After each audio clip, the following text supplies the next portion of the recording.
everyone, I'm Kashi, and I study gender policy and inequalities in the gender studies department. And I'm Izzy, and I study social research methods in the methodology department. Just as a quick background, I kind of want to start with a very interesting statistic by the House of Commons that in 2019 and 2020 students, 17.3% of home students identified as disabled, and this percentage has increased by 46% since 2014. One of the big reasons as to why we wanted to do this project was because actually this academic year, me and Kashi worked as a front of house assistant at the SU.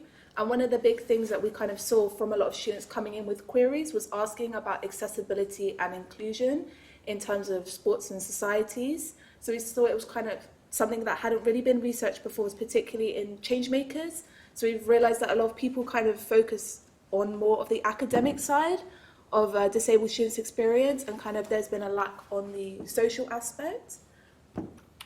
So we had two main aims for our study and our research, three main aims. And the first was to reduce unconscious ableism, which we kind of found, pervades like most institutions, educational and not. And then increasing the number of disabled students interacting with the SU in sports and societies and maybe then leadership positions, and then basically improving the students' overall satisfaction with the student union. So briefly, just with a literature review, like I said, a lot of the work they've done previously from LSE changemakers were focusing more on the academic side, things like LSE inclusion plans and the university application process. But when we were kind of looking at what other kind of student unions and other research was done by other universities, there was a lot on kind of looking at the student experience from the social side. Like for example, with Queen Mary and the University of Nottingham, they had things like a sports strategy plan, more inclusion plans on the social side. So we really thought this is something really interesting that LSE could really, and the student union could do with some help. So regarding our methodology, we conducted semi-structured interviews. And the reason that we did that was because we thought it would be the best way to kind of get one-on-one student experience and figuring out kind of like how they felt in a way that was not intrusive and very, very anonymized and very private. And we wanted to have kind of like stories within our research, which is why we opted for interviews as opposed to like just a general survey, because we felt that we could get the most niche and like particular kind of themes, and then we would be able to, with our research, like apply that more globally on a broader scale. And then the two criteria for our interviews was the participant must be an LSE student, and then also they must self-identify as disabled. And the reason we said self-identify is because it can cost a lot of money to get a diagnosis, and not everyone has access to that. Some people find on later on in life, particularly with young girls, they don't show normal symptoms of like disability, so maybe they kind of got overlooked at school.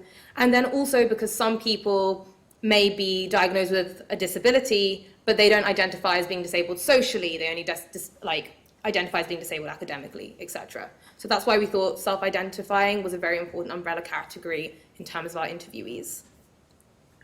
And then in terms of our sampling, to understand our data, we used an informal thematic analysis, which basically enabled us to collectivize each individual's experience and understand the overarching issues. So we kind of put our findings into three main themes. So the first one is social impact. So one of the big themes that kind of arose from the interviews, that a lot of people said that a lot of the events that societies and sports hold are very, what they said, alcohol-based. A lot of them were kind of a lot of socializing around alcohol, things like campus-wide traditions such as carol. Students kind of expressed their frustration with this kind of, they felt like there was pressure into kind of doing these sort of things. And one of the quite interesting quotes that one of the students said was, in terms of socializing like societies, it often feels I have to push myself to stay at the same pace as everyone.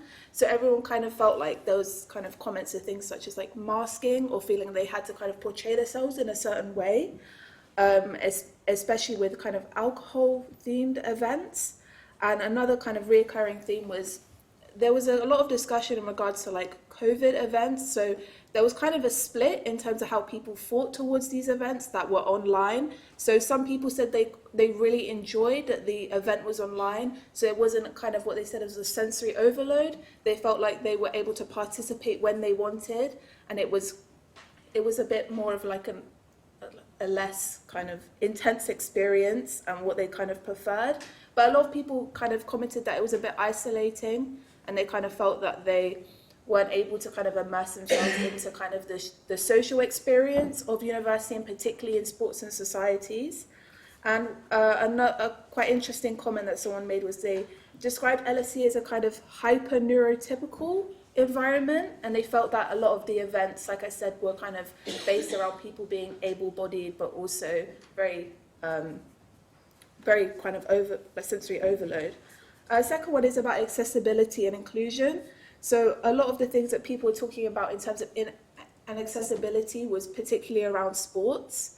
They believe that like sports were seen as very kind of able-bodied, and even if, for example, a lot of people hadn't actually joined the sport, but they said that a lot of the advertisements around sports were able-bodied, so they felt like even if they were to join and kind of pay to participate, they won't feel like they're being heard or they're included.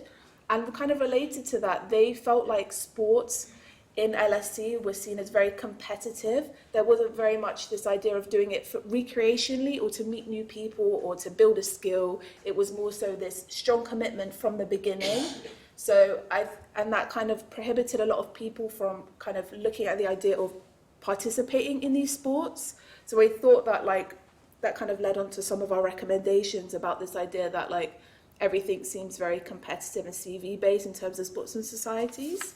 And finally, we kind of don't want to undermine the fact that a lot of people had a lot of good experiences with LSE sports and societies in regards to accommodations. A lot of them talk specifically about certain societies and how they felt like their voice was being heard, and that they felt like there was someone within the exec team that they could speak to about their accommodations and their issues. And they a lot of them use this word of humanizing the experience of being disabled, and this idea that they're able to speak to someone about it and being comfortable enough as well. And kind of leading on to that as well, that a lot of them said that the societies they did enjoy didn't have this strong commitment, that they felt like they had to come every week, that they kind of come in and out, but they still felt like that community-based feel when they were in the society.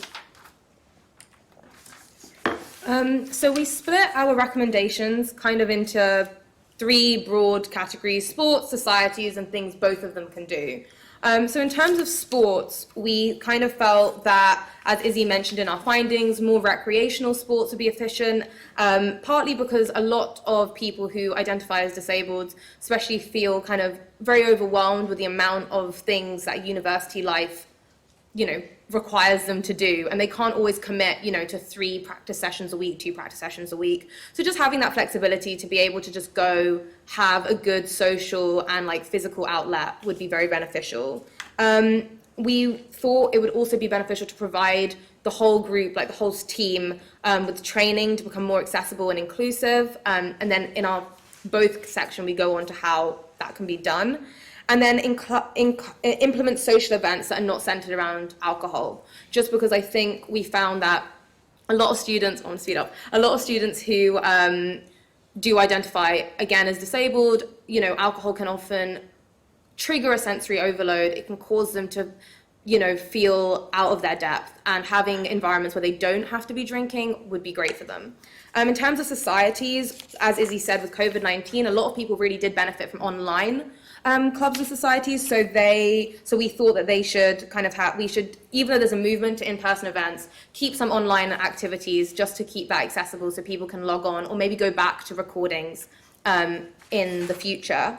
And in-person events, really, if possible, for example, societies that are less, that have, without naming societies, but societies that encourage talking and presenting, have slides with closed caption events. And then in terms of both, and this is our most important recommendation, is include the role of a student inclusion officer. Alongside the president and the treasury, etc., we really just think it's important that every society and sports team has an inclusion officer that is trained by the student union to make their society or their sport a very safe place for people, and they can act as a point in which people can go to talk about any issues that they've had. Thank you for listening.